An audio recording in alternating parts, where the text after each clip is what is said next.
Hai, saya Marta Suherman. Buat teman-teman di sini yang mungkin penasaran apa sih potret fotografi dan ada apa aja sih di dalam potret fotografi, disimak terus video ini sampai habis.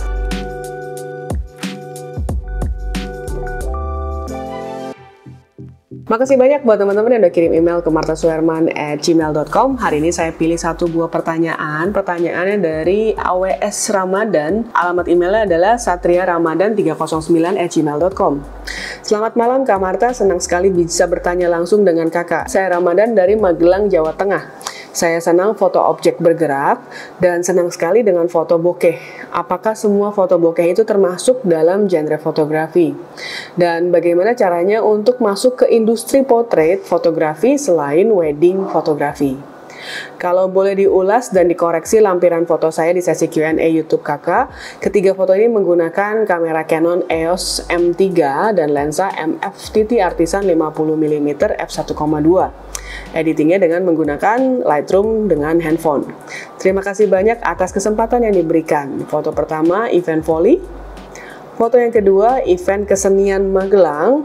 Dan foto yang ketiga, foto street event Karnaval Magelang. Oke, nah sebelum saya masuk ke pembahasan kali ini, saya ingin mengucapkan makasih banyak buat teman-teman yang selalu support channel ini, dan juga buat teman-teman yang mungkin baru aja ketemu channelnya, jangan lupa di subscribe sekarang, karena setiap minggu saya membahas tentang fotografi dan juga beragam informasi tentang industri kreatif. Dan juga buat teman-teman di sini yang mungkin membutuhkan jasa fotografi, videografi, dan juga kreatif agency, teman-teman bisa langsung kontak ke nomor di bawah ini, nanti akan dibantu oleh administrasi saya. Dan juga buat teman-teman di sini yang menanyakan apakah bisa memanggil saya untuk kebutuhan kampus, perusahaan, ataupun komunitas, langsung kontak ke nomor di bawah ini. Nah, kita akan bahas mengenai potret fotografi. Di sini ada Ramadan. Jadi Ramadan ada bertanya, kalau Ramadan sebenarnya suka banget ya sama foto objek bergerak dan juga dengan foto-foto yang bokeh gitu ya. Jadi di sini mungkin aku akan bahas sedikit tentang potret gitu ya. Apa sih foto potret? Sebenarnya kalau fotografi, kalau kita mau bedain gitu ya, paling sederhana sebenarnya kita motret benda hidup dan benda mati aja sih. Itu sebenarnya paling simple gitu ya. Kalau kita ngomong benda hidup, ya otomatis kita bicara tentang manusia, kita bicara tentang binatang gitu ya, itu objek-objek yang hidup gitu ya. Tapi kalau benda-benda mati mungkin teman-teman bisa ngelihat gedung misalnya, atau misalkan foto-foto landscape yang mungkin sifatnya lebih ke pegunungan atau apa. Ada juga yang mungkin lebih ke foto-foto produk gitu. Jadi sebenarnya kalau disimplify banget itu cuma benda hidup dan benda mati aja gitu. Nah, potret ini otomatis adalah sebuah foto yang memang dibuat untuk menggambarkan dan di dalamnya ada manusianya gitu ya. Nah, potret itu apa aja sih? Ada banyak. Jadi kalau kita ngomong potret, ada orang yang ngomongnya sebagai people photography. People photography artinya memotret orangnya nih, kegiatan-kegiatan orangnya.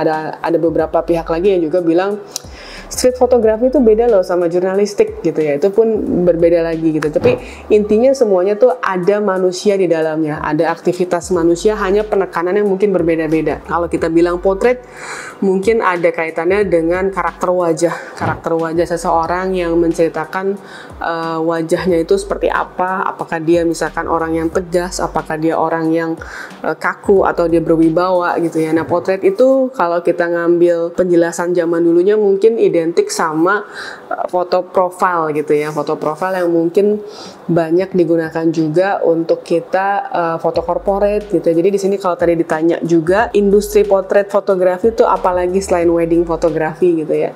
Nah, di sini biasanya ada juga yang corporate fotografi gitu, yang kita biasanya memotret para pimpinan-pimpinan, atau misalnya kita juga memotret kegiatan-kegiatan di dalam sebuah corporate gitu. Jadi kalau dibilang potret untuk corporate fotografi artinya adalah foto-foto potret yang untuk kebutuhannya perusahaan gitu, kegiatan-kegiatan di dalam perusahaan. Ada lagi mungkin yang potret fotografi yang lebih ke culture. Mungkin pernah lihat foto-foto yang isinya adalah suku-suku atau ras-ras yang ada di Indonesia dengan wajahnya yang unik gitu ya. Orang Papua seperti apa, orang Batak seperti apa, orang Jawa seperti apa, dengan karakter wajahnya dan juga mungkin beragam budaya fashion bajunya itu yang menceritakan tentang culture-nya itu sendiri. Jadi banyak banget. Kalau misalkan teman-teman tahu, mungkin ada yang disebut tadi soal wedding gitu ya. Ya, wedding pasti bercerita tentang manusianya juga, tapi dengan kegiatan dia menuju pernikahan gitu ya. Jadi itu banyak banget. Sebenarnya kalau kayak kita ngomong sports fotografi pun sebenarnya kan ada manusia manusianya, ada potretnya, tapi penekanannya itu lebih banyak ke olahraganya instead of wajah atau karakter mukanya. Jadi dalam fotografi itu banyak banget turunan-turunannya gitu ya. Jadi dari potret banyak turunan ke sana ke sini, ke sana ke sini. Ada lagi yang memang fokusnya ke beauty aja, ke wajah aja gitu, cukup untuk kecantikan gitu, itu ada. Atau ada lagi yang mungkin bilang, oh kita mau cerita hal-hal yang lain lagi nih tentang ekspresi gitu ya. Ada beberapa fotografer yang aku ketahui, dia bikin satu buah buku yang ceritanya tentang ekspresi wajah, bagaimana orang ini sedih, bagaimana orang ini senang. Jadi penekanannya kemana itu memang sangat beragam, tergantung kita fotografer mau nekenin ceritanya di sisi yang mana gitu. Kalau ditanya foto-foto yang kamu jalani sekarang, apakah foto bokeh itu masuk ke dalam semua genre potret? Sebenarnya potret fotografi itu nggak harus bokeh ya. Jadi banyak orang yang mungkin kadang-kadang suka berpikiran bahwa foto bokeh itu pasti bagus gitu, tapi sebenarnya nggak begitu juga.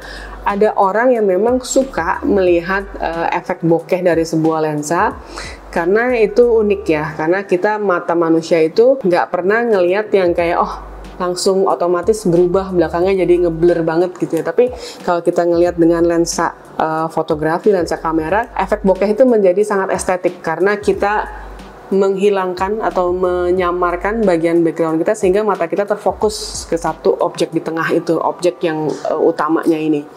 Jadi itu yang menurut saya nggak selalu foto potret itu bokeh dan nggak selalu foto bokeh itu bagus gitu. Jadi tergantung kebutuhannya seperti apa. Dan kemudian kalau di sini ada 3 foto yang dilampirin ya. Yang pertama yang foto event volley. Kalau aku boleh kasih masukan sedikit ya, mungkin boleh eksplorasi lagi ketika si pemainnya ini menghadap lebih ke depan ke kamera. Kenapa? Karena di sini aku belum begitu melihat ada karakter yang kuat, belum ada cerita yang kuat, karena cuma sekedar ngasih lihat ada orang dengan bola volinya aja gitu. Tapi kita nggak lihat apakah ekspresi orang ini lagi seneng kah, lagi tegang kah, lagi emosi, lagi marah gitu. Nah itu nggak kelihatan dari mukanya. Kemudian kalaupun dari sisi belakangnya, kalau dikatakan misalnya, oh saya sengaja ambil dari belakang karena pengen kasih lihat logonya dari event tersebut misalnya. Ini pun kurang center nih, kurang ke tengah dikit.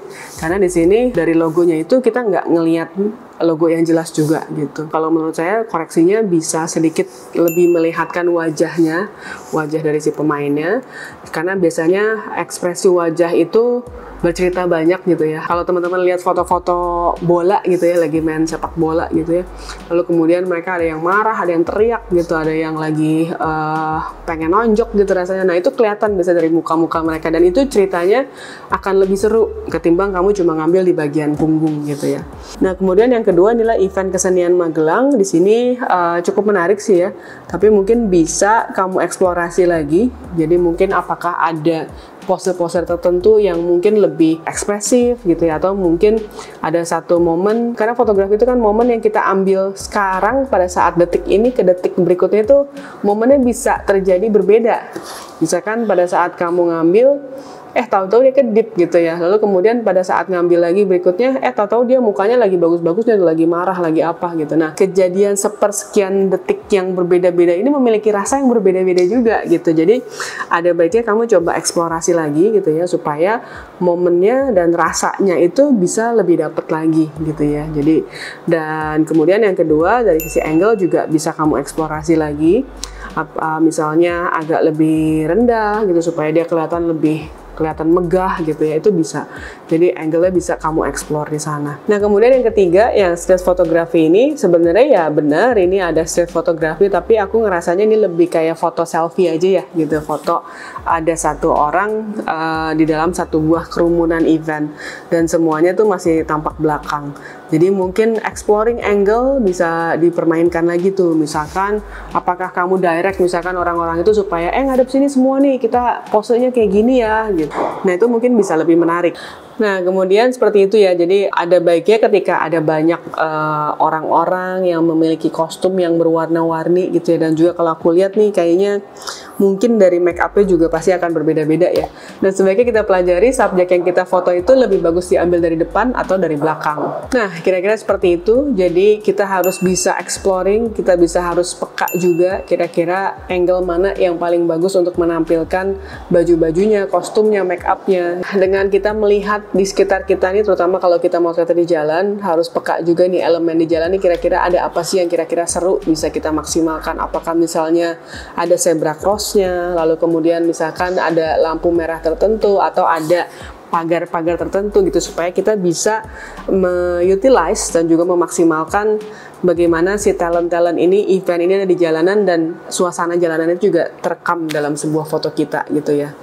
Nah, demikian kira-kira pembahasan kali ini untuk street fotografinya dan juga foto olahraganya ya, objek bergeraknya. Mungkin ada teman-teman di sini yang ingin juga menambahkan dan memberikan masukan, silahkan tuliskan di kolom komentar di bawah ini. So, thank you for watching. Jangan lupa like, comment, subscribe, dan juga share. Bye!